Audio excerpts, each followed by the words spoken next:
That's so. I feel like I know so much about you at this point. Good now, job. like You're doing I'm your doing, job. I'm like I've watched. Obviously, I followed you and your campaign. I've been, we've been trying to set this interview up for a while. So I've been watching. You're very charismatic online. Your social media presence is really, really, really fun to watch.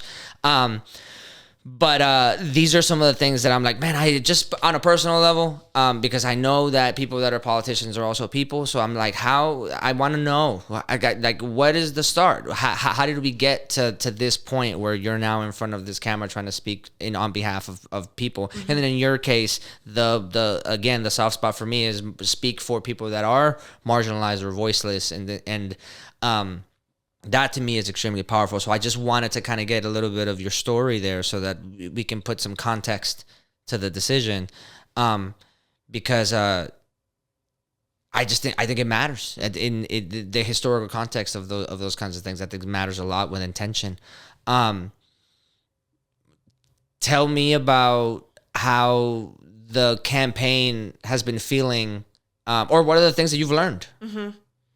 Because I'm sure it's new. It's brand new. I'm only a couple of months in, and there's a whole strategy to running a campaign, and people focus on different things, and everybody has advice. That's one of the things that, it's like anytime you go into some new venture, especially one that's public, a lot of people are going to weigh in, and so having like a real strong sense of self and, call it intuition or whatever, I think is really critical, because you'll get people pulling at you in all different directions. So figuring out who your advisors are, mm-hmm. Making sure that you trust them, and then doing what they tell you to do, and not listening to a lot of the other noise. There's so much noise. And, one thing that's kind of wild that I didn't necessarily anticipate so much, but I should have, about running a campaign, is that it's different than being an immigration advocate like I've been, and a spokesperson for immigration or whatever. When I go on the media and I get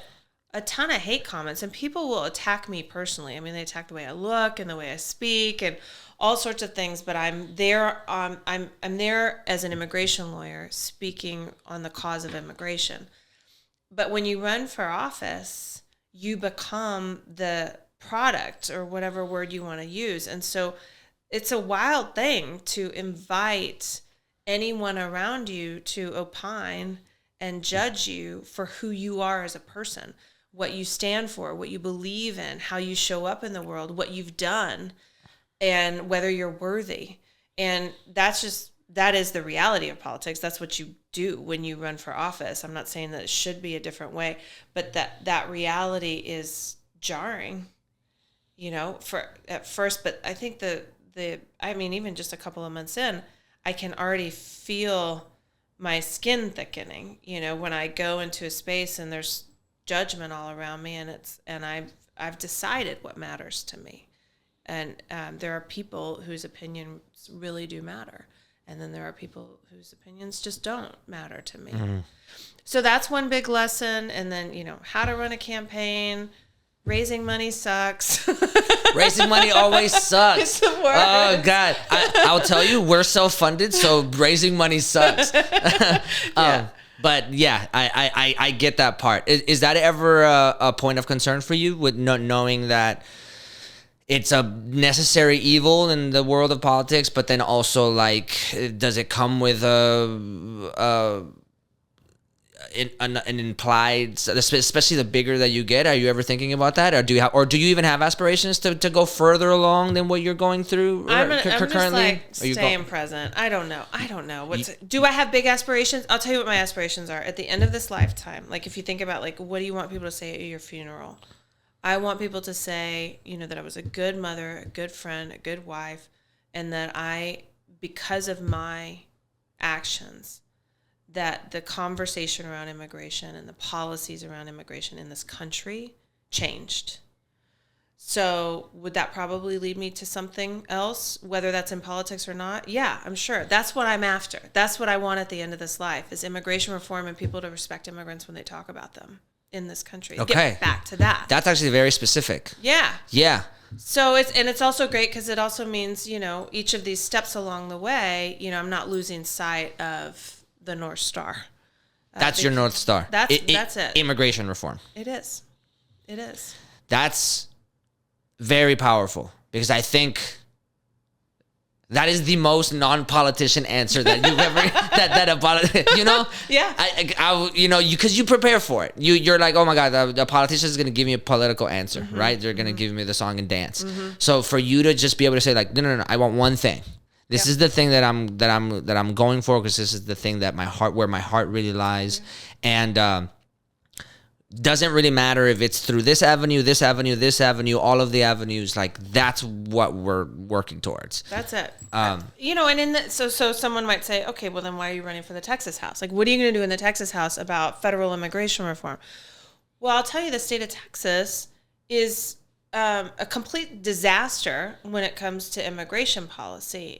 This session we revoked in-state tuition for Dreamers.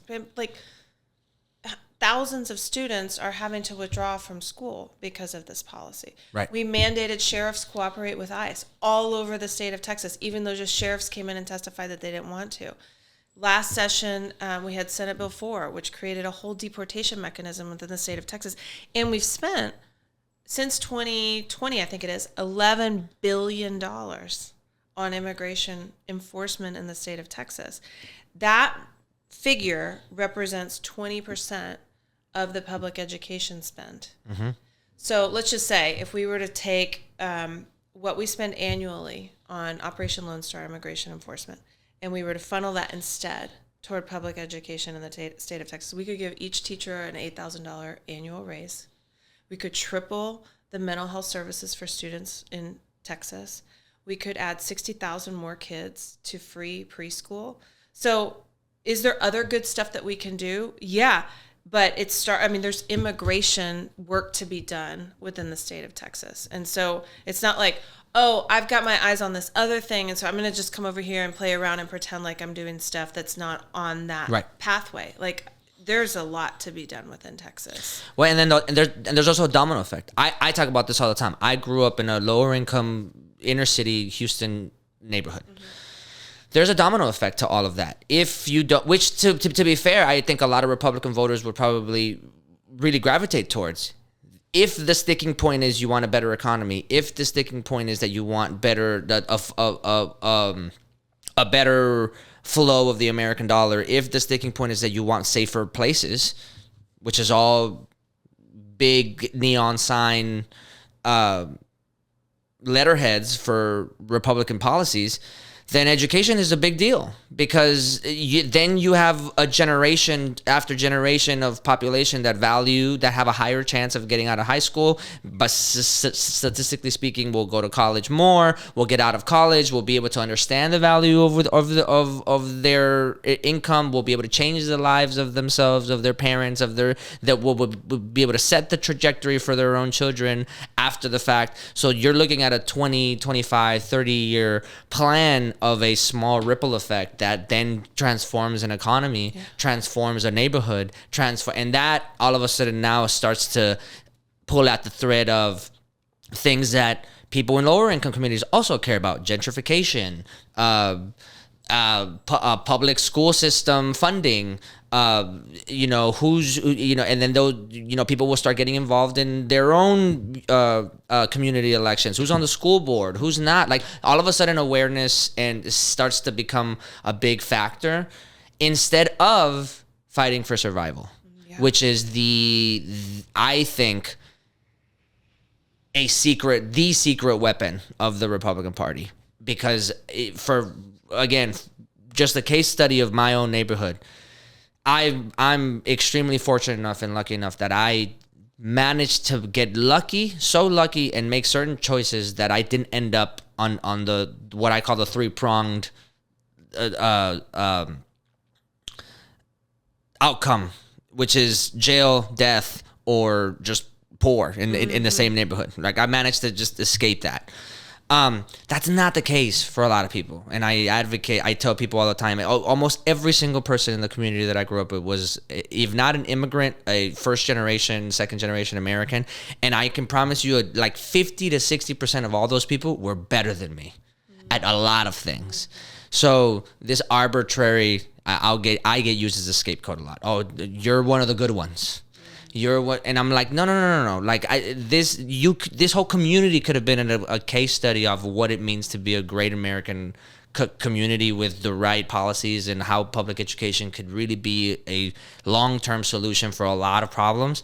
So the fact that you're able to say there's a lot of immigration problems that we have currently, funding the $11 billion, and then how immediately you say, well, we can change communities with that $11 billion in the long term. The fact that you can make that connection is very powerful, because I think that will resonate with a lot. It resonates with me for sure, because I can understand that value. And then it also really puts a big spotlight on the priority of Texas politics in terms of demonizing and villainizing people, right? You rather spend money on making people look like villains rather than spend money making sure children are getting educated. And that is a very, very, very clear, cut and dried priority list in Texas politics. Yeah, it's really gross, this push to defund the schools. I mean, the voucher stuff that was passed this rough, session. Yeah. Super rough. And when I first started thinking about it, I was like, is it as clear cut as that the people who are pushing this just want a subjugated class of laborers who can't get ahead? Are people that sort of like evil in their thinking?